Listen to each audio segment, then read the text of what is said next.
Olá a todos. No vídeo anterior, nós apresentamos 3 das principais concepções de pesquisa que podem ser utilizadas para estudos de mercado. Nesta apresentação, nós daremos ênfase a um daqueles objetivos de pesquisa, que são os estudos de caráter exploratório. Mas para que servem os estudos exploratórios?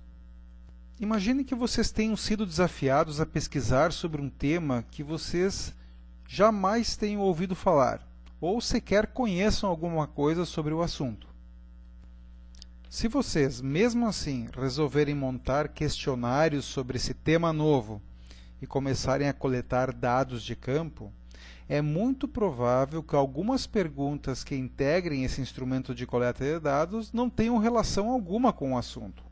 Ou ainda, vocês podem perguntar absurdos, porque vocês não conhecem de fato o assunto. Neste sentido, a pesquisa exploratória tem como principal finalidade aumentar o grau de familiaridade do pesquisador com o tema. O ideal, então, é que nós utilizemos os estudos exploratórios principalmente no início de qualquer projeto de pesquisa, porque ele nos permite aprofundar os conhecimentos a respeito de um determinado foco de estudo. Então, neste vídeo, nós trataremos de conceituar e apresentar as principais finalidades das pesquisas exploratórias, também discutir os principais meios de estudos de caráter exploratório, trazendo também alguns exemplos com o intuito de elucidar esse tipo de pesquisa.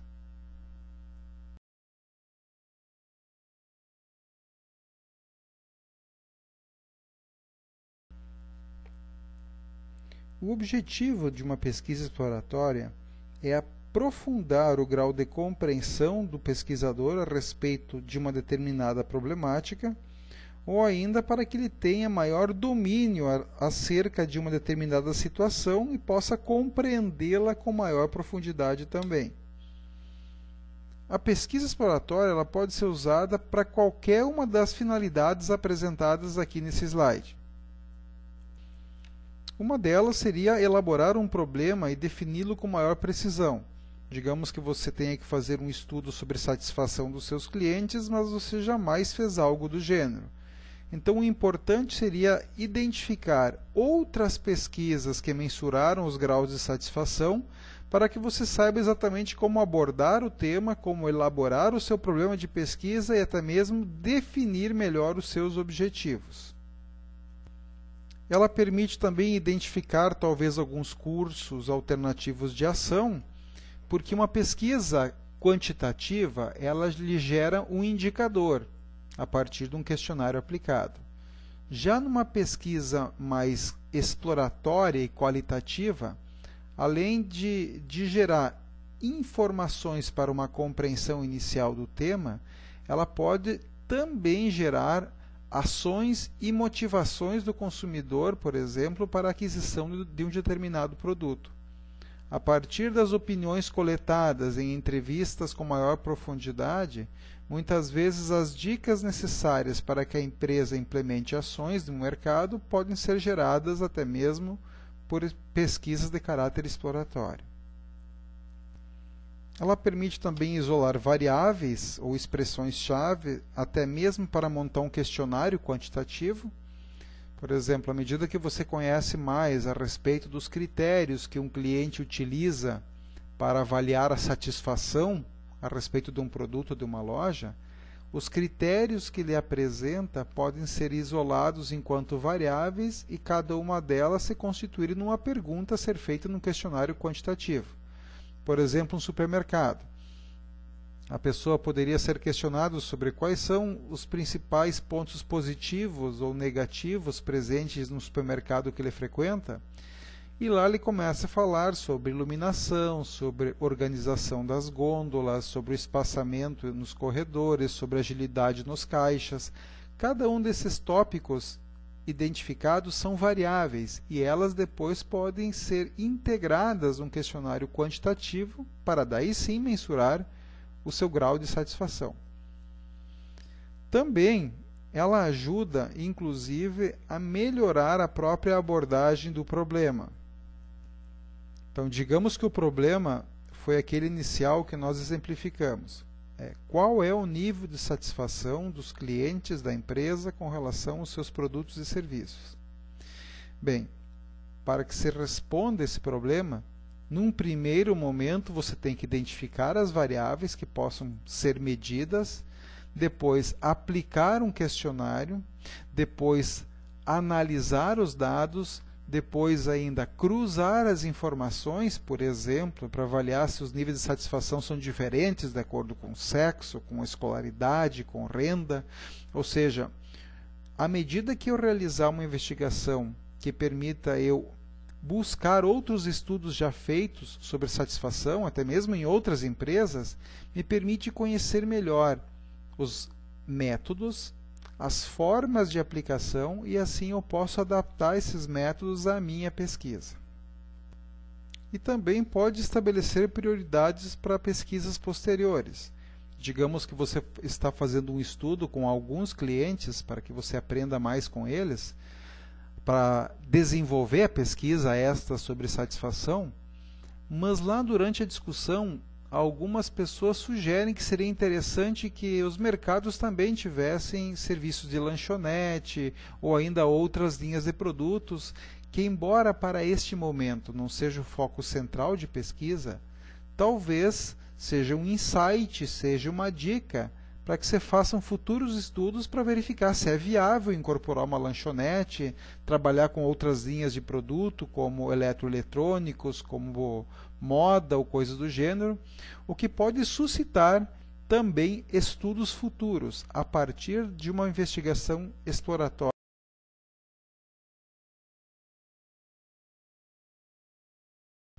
A partir de agora, iremos apresentar os principais meios para a realização de pesquisas exploratórias. Uma delas é a chamada literatura especializada. Pegando novamente o exemplo anterior sobre satisfação, se acaso eu precisar desenvolver um estudo que busque verificar esses graus de satisfação, a primeira coisa que eu tenho que fazer é verificar como se faz uma medição de satisfação. Ou ainda, o que significa avaliar a satisfação de um cliente.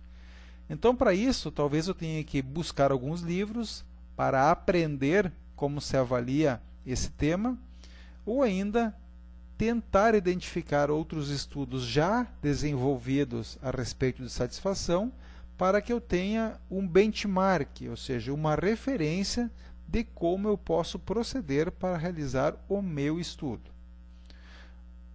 Outros métodos de pesquisa exploratória são os chamados dados secundários. Lembrando que os dados secundários são aqueles que já foram coletados por pessoas ou agências para outras finalidades que não a resolução do seu problema específico de pesquisa. Mas muitas vezes tais dados são úteis para compreendermos melhor a dinâmica dessa investigação que estou realizando. Por exemplo, se eu quero descobrir quais são as linhas de produto ou as marcas que mais vendem, num supermercado, por exemplo, eu não preciso questionar diretamente o cliente. Eu posso buscar isso nos meus registros de vendas e, a partir disso, extrair os resultados que eu preciso para identificar as possíveis marcas ou categorias de produto com o maior índice de comercialização. Isso seriam, então, os registros internos. Os registros externos são dados que são muitas vezes fornecidos por agências especializadas, como o IBGE, Fundação de Economia e Estatística, o DIESE, ou ainda o IBOP, e toda sorte de entidades que disponibilizam dados e informações que são coletadas muitas vezes para outros fins, mas que têm uma utilidade importante também para compreender o meu tema de pesquisa. Voltando ao exemplo anterior, se acaso eu fosse desenvolver uma pesquisa para avaliar a satisfação com o setor supermercadista de todo o município, eu poderia ir até a prefeitura e identificar na prefeitura quantos supermercados, melhor dizendo, estão registrados nesta entidade. Quantos deles possuem autorização para funcionamento? E a partir desta relação, eu posso organizar as visitas para fazer os questionamentos ou para obter os dados em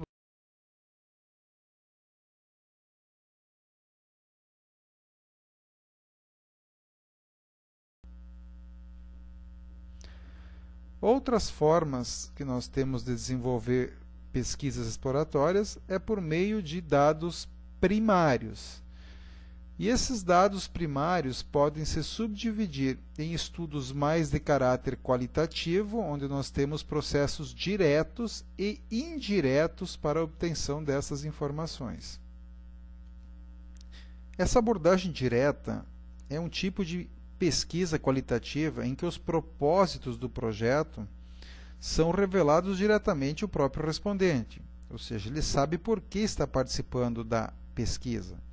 Por exemplo, eu vou fazer um estudo exploratório para descobrir quais são os hábitos e motivações de compra para as mulheres no que tange ao consumo e aquisição de sapatos, por exemplo. Então, eu já indico diretamente a este participante que ele estará fazendo parte de uma pesquisa com este propósito. Por isso que se chama um processo direto. Já no caso da abordagem indireta, a gente tem um tipo de pesquisa qualitativa em que os objetivos do projeto não são de conhecimento das pessoas que vão participar da pesquisa. Por exemplo, eu posso fazer um estudo para avaliar o sentido ou o significado das cores, ou seja, o que significa o amarelo para a pessoa, o vermelho, o azul, e sem deixar isso, o propósito, explícito para o participante. Ou seja, ele não sabe para que vai servir esse estudo. Você simplesmente está fazendo uma avaliação específica sobre cores. Talvez esse estudo, num segundo momento, será útil para que você possa elaborar ou a embalagem dos seus produtos, ou até mesmo a logomarca da sua empresa, ou ainda uma campanha promocional para que seja disponibilizada aos seus clientes. Os principais meios diretos de pesquisa são o grupo de foco, ou focus group, e as entrevistas em profundidade. Esses dois tópicos eu abordarei em seguida. E os principais métodos de pesquisa indireta são as técnicas de associação, de completamento, de construção e técnica expressiva. Na técnica de associação, a gente apresenta um estímulo ao indivíduo e pede a ele que ele responda com a primeira coisa que lhe vier à mente. Por exemplo, você pode submeter um produto a este entrevistado e pedir que ele mencione a primeira expressão ao qual esse produto lhe é associado. Por exemplo, qual é a primeira palavra que lhe vem à mente quando eu falo em Coca-Cola? Quando eu falo em Unijuí? Quando eu falo em um determinado time de futebol? Ou ainda outro exemplo, qual é a sensação que a cor laranja lhe traz? Qual é a sensação que a cor verde lhe traz? Então, essas técnicas de associação permitem nós identificarmos as palavras que são diretamente relacionadas com determinados produtos, determinadas marcas ou determinados temas. Uma aplicação prática disso é o uso que foi feito para um determinado creme dental, onde diversas pessoas associavam o creme dental a dois termos específicos com uma maior frequência. Ou seja, um creme dental era associado a dentes brancos e hálito puro. E essas duas características, por assim dizer, esses dois benefícios foram incorporados, por exemplo, na propaganda e na campanha do creme dental Sorriso, como uma forma até mesmo de memorização ou de coleta da memória dos sujeitos, os dois benefícios que estariam mais associados a esse tipo de produto. Nas técnicas de completamento, você vai pedir para um entrevistado completar uma determinada situação. Era mais ou menos como aquelas provas que nós fazíamos lá no ensino fundamental. Digamos que você prepara um texto com algumas partes em branco, com pontinhos, onde o cliente ou o participante da pesquisa teria que preencher. Digamos, quando eu penso em ir em um supermercado, o primeiro estabelecimento que me vem à mente é pontinhos. Eu gosto de fazer compras nesse mercado porque lá eu sempre encontro pontinhos, pontinhos e pontinhos. Já se eu pudesse sugerir alguma coisa para melhorar este supermercado, eu iria sugerir que eles fizessem pontinhos, pontinhos e pontinhos. E é claro, nestas partes em branco é que os clientes iriam colocar as palavras e expressões mais adequadas. As técnicas de construção, elas estão bem relacionadas com essas de completamento. Por exemplo, algumas empresas que fazem pesquisas usam uma técnica de histórias em quadrinhos, onde os personagens estão falando entre si sobre um determinado tema, é claro, o seu tema de pesquisa, porém, aqueles balõezinhos que estão dentro dos desenhos contêm alguns deles em branco. Cabe então ao entrevistado construir aquele diálogo de acordo com os estímulos que estão sendo apresentados por um outro personagem, por exemplo. Já a técnica expressiva consiste em você apresentar a um potencial entrevistado uma determinada situação, seja ela verbal ou até mesmo visual, pedindo para que ele fale a respeito das sensações e atitudes de outras pessoas com relação àquela situação. Vamos dar um exemplo. Digamos que você tenha comprado um carro em uma concessionária. Você adquiriu esse carro, mas não está tão satisfeito assim com esse veículo. Aí, o vendedor, que é muito seu amigo, por sinal, vem fazer a pesquisa de satisfação sobre esse veículo que você comprou. Porém, como essa pessoa é muito amigo seu, talvez você sinta um certo constrangimento em dizer que não gostou do carro que ele lhe vendeu. Então, algumas pessoas nem sempre dão a resposta verdadeira, né, nessas situações, pelo constrangimento. Então, uma forma, muitas vezes, que o vendedor poderia ter usado para fazer a pesquisa, não seria perguntar diretamente, por exemplo, qual é o seu grau de satisfação com relação a esse carro que eu lhe vendi. Ele poderia perguntar o seguinte: escuta, me diz o que as outras pessoas estão falando a respeito deste carro que eu estou vendendo. Entenderam? Ele está transferindo para outros o que seria a resposta que o próprio sujeito vai dar. Então, ele pode, talvez, nesse caso, se sentir mais à vontade para criticar, porque ele estará dizendo: olha, eu estou ouvindo falar que algumas pessoas estão insatisfeitas com este ou aquele detalhe do carro. Então ele pode se sentir, nesse caso, mais livre para dar resposta sem comprometer, talvez, a relação pessoal, até mesmo que ele tenha com o vendedor. Então, em algumas situações, transferir para uma terceira pessoa a possível resposta pode ser mais adequado para que você tenha respostas mais verdadeiras e mais sinceras do participante da pesquisa.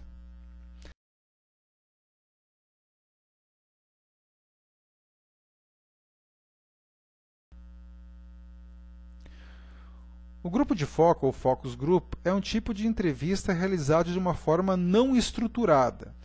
Por que não estruturada? Porque não há um questionário formal. Você pode montar um roteiro de perguntas, mas nada impede que você alterne a ordem de perguntas ou até mesmo acrescente perguntas novas na medida que a discussão for ocorrendo.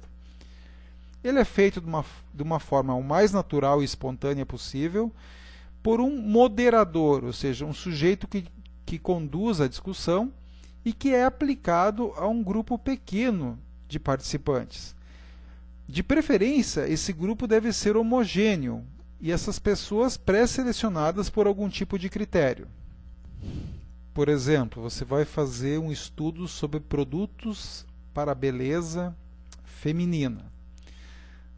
Se eu tiver que desenvolver um grupo focal e misturar, talvez, pessoas da terceira idade com pré-adolescentes, talvez a discussão não seja tão proveitosa em função de que os conceitos do belo são distintos entre esses grupos.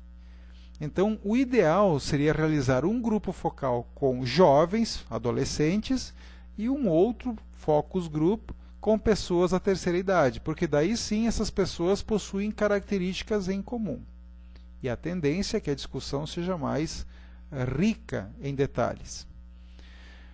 Com relação ao tamanho do grupo de discussão, o ideal é que sejam entre 8 a 16 participantes, porque menos de 8, estudos já demonstram que não geram um volume adequado de informações para a pesquisa, para essa etapa exploratória.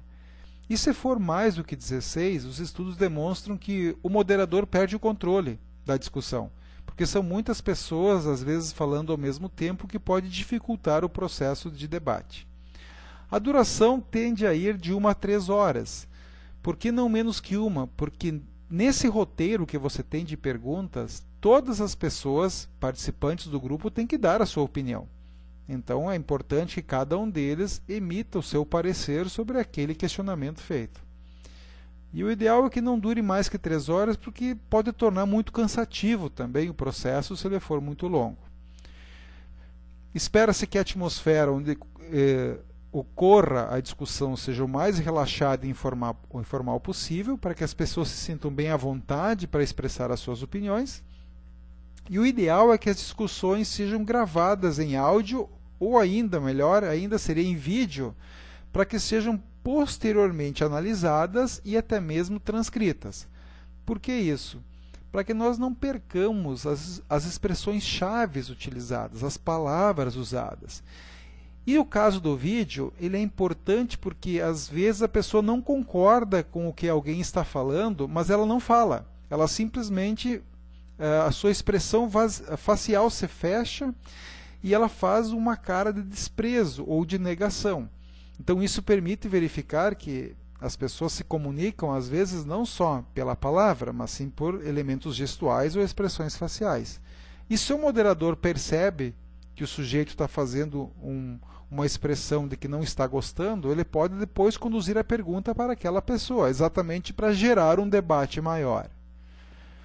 E é importante, então, em função disso, é que este sujeito moderador, essa pessoa, tenha que ter uma grande acuidade intelectual, uma boa habilidade de observação para ver essa movimentação entre as pessoas e uma excelente capacidade de comunicação também, para que faça com que todos sejam se sintam muito à vontade e que todos, é claro, interajam entre si. Inclusive, o Focus Group é um momento muito rico para uma empresa fazer, porque muitas descobertas, muitas dicas, muitas informações importantes, às vezes, são geradas por esse meio de pesquisa e não por pesquisas quantitativas. Porque um grupo de foco, você deve perguntar principalmente o que as pessoas pensam, por que elas agem desse jeito ou como elas utilizam, por exemplo, um produto. Isso é o mais importante. Razões, motivações e justificativas. E não o quanto elas usam. O quanto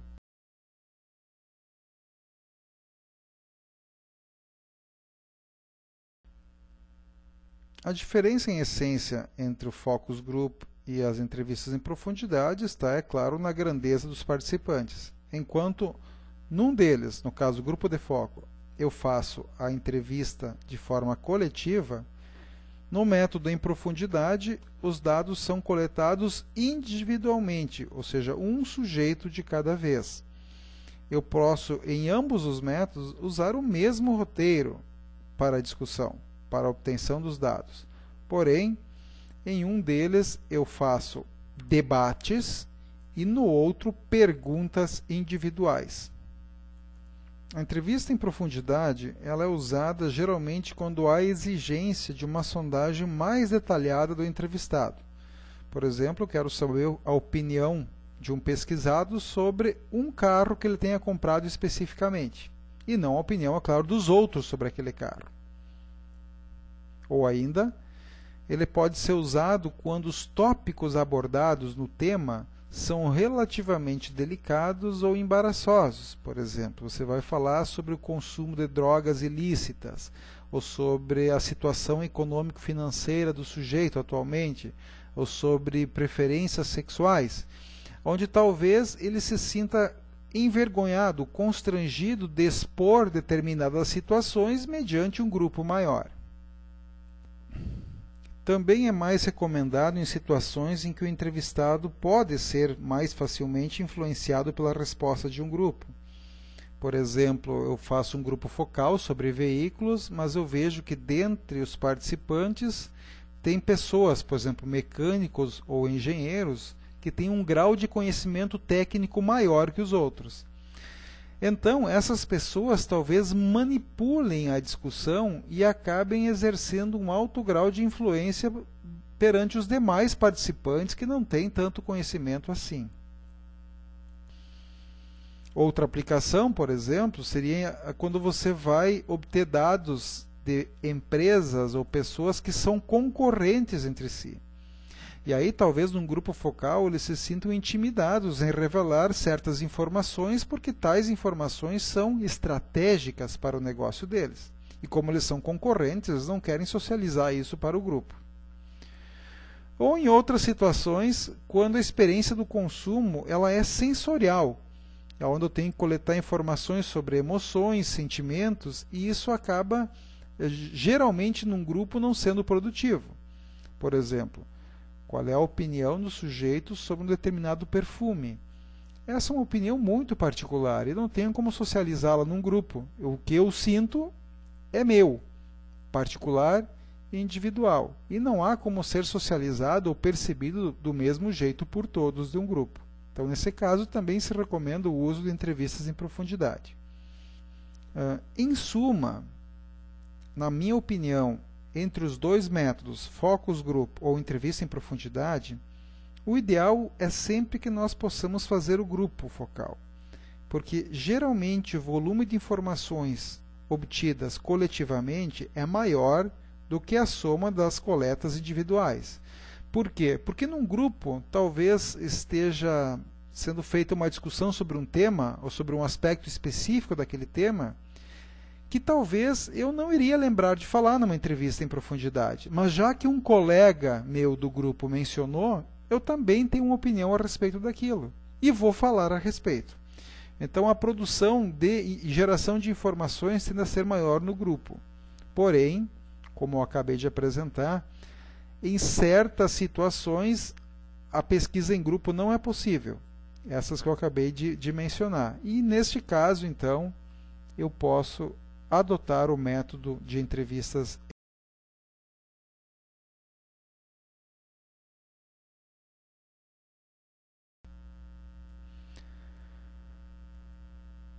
em suma.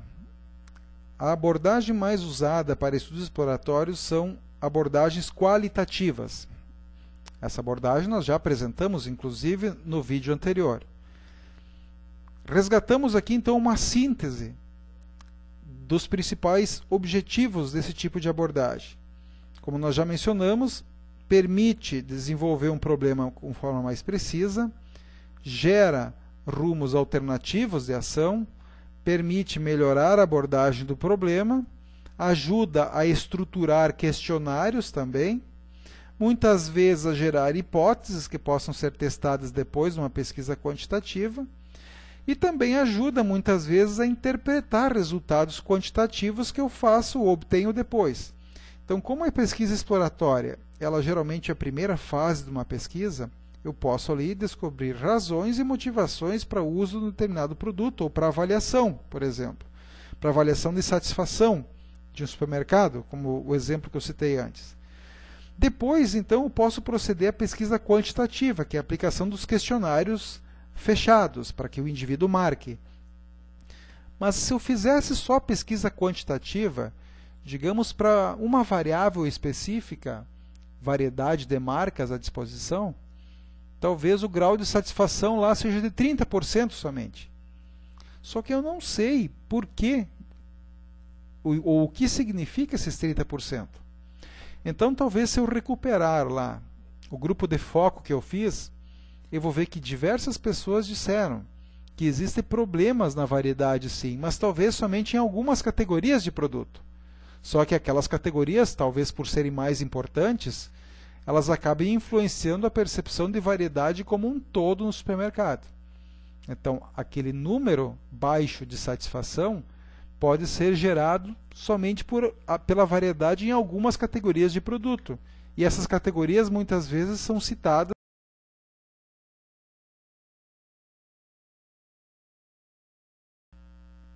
Pegando o nosso exemplo anterior sobre avaliação de satisfação em supermercado, nós podemos trazer aqui algumas aplicações de estudos exploratórios.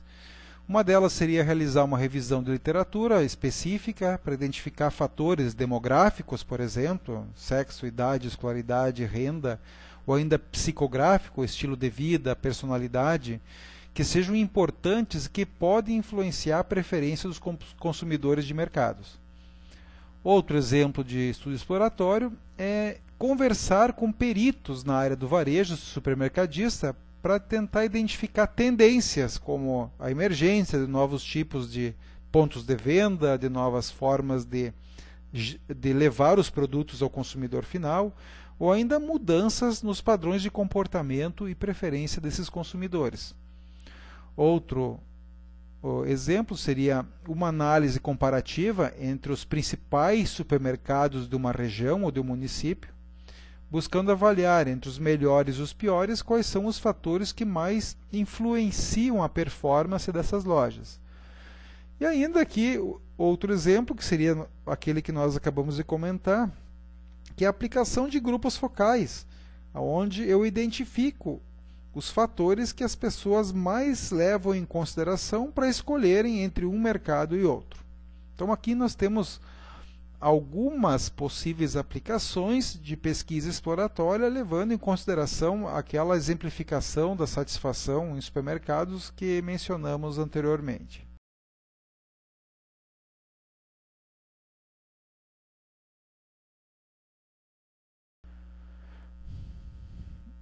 E aqui, pensando no grupo de foco ou na entrevista em profundidade, eu trago algumas questões que servem como também uma exemplificação de como pode ser um roteiro para a entrevista. Então, as perguntas não têm necessariamente uma relação e uma ordem, elas podem ser feitas em qualquer ordem, e vejam que as perguntas nunca exigem uma resposta dicotômica. A resposta dicotômica seria aquela ou sim ou não. Por exemplo, você vai fazer compras seguidamente em supermercados? Eu tenho que evitar esse tipo de pergunta porque com um sim ou um não as pessoas já liquidam esse questionamento. Ao invés disso, eu tenho que gerar perguntas abertas que permitam fazer com que os sujeitos falem livremente e principalmente digam o porquê de suas respostas. Então, este é um exemplo de um roteiro de um estudo feito alguns anos atrás sobre o processo decisório de compra das pessoas no que tange a vestuário, a moda. Então, uma das perguntas era: quais são as razões que levam vocês a comprarem roupas? Outra: que bases, que fontes de informações vocês utilizam para comprar? Ou seja, aonde eles pesquisam?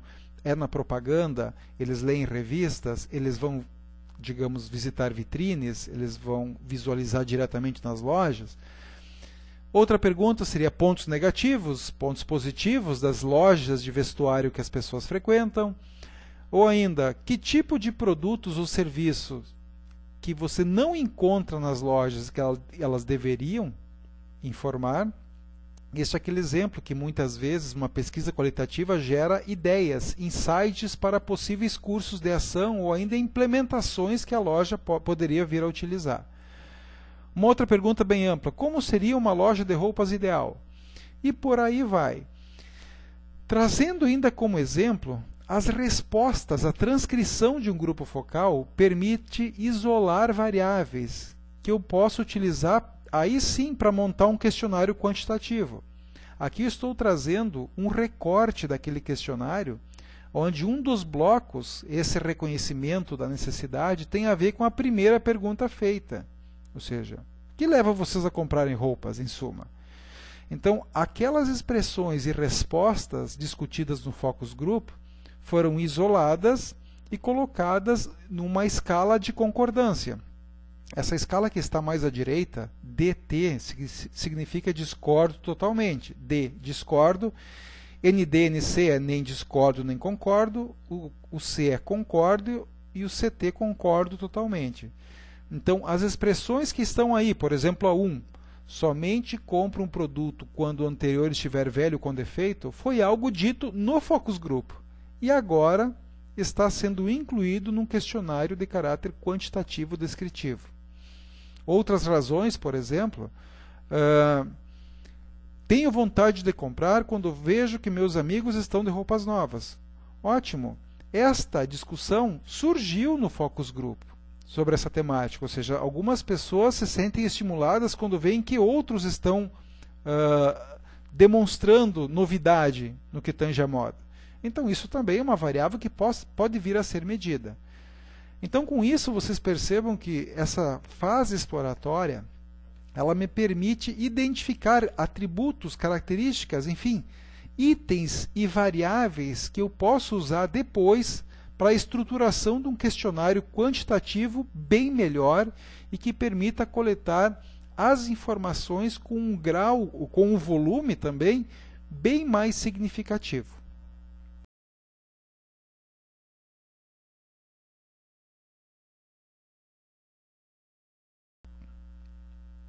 Muito bem, com isso encerramos essa terceira parte da apresentação, onde tratamos especificamente de pesquisas exploratórias. Espero que as informações aqui apresentadas tenham sido compreensíveis, especialmente que os exemplos possam ter ilustrado como podemos utilizar da melhor forma possível estes métodos de pesquisa.